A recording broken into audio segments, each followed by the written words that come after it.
based on the community you come from, or what socioeconomic strata you find yourself in. It's not, your level of education.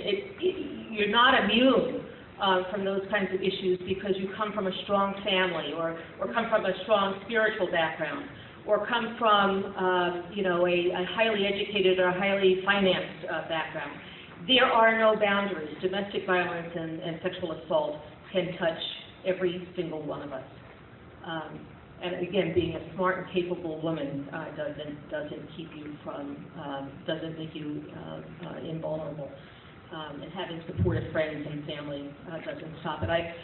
2 days ago, I don't know if any of you saw this or noticed it, there was an article in the paper about a 69-year-old woman who was shot by her 72, 73-year-old husband in certainly a homicide, but also an apparent attempted suicide. That woman was a secretary in my office. It comes so close. You just don't know. You just don't know who at any one of these tables is living in fear. And I guarantee you that when you go to work, when you go to the grocery store, when you go to the library, when you go to your children's schools, there's somebody in that setting who is living in fear of assault or violence. I promise you, and you will, I won't say you will never know, but most likely you won't know, because it's such a silent crisis. I will tell you a very brief and personal story about how I know all of this.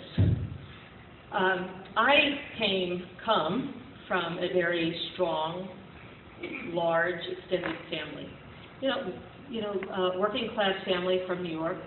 Family where you're never going to be homeless, because there's always going to be someone who will allow you to lay your head down on your pillow. Smart, educated people. I grew up, I became a teacher, as I told you, and then I went off to law school, went off to Los Angeles, and I was 3 years into practicing law at a big firm in Los Angeles, and making a fairly good salary, and from all outward appearances, everybody thought I was just in fine and dandy shape. That I had it all, that I had no problems. But what nobody knew, not my closest colleagues, not my family members, not my parents who loved me and cared about me and would support me through anything, not they, nobody knew that I was going through a pure hell in a marriage. And I will spare you the details, but it's very classic and very familiar. I was married to a man who, slowly but surely over the years of my marriage, 7 years, by the way, it's not the governor. I should make that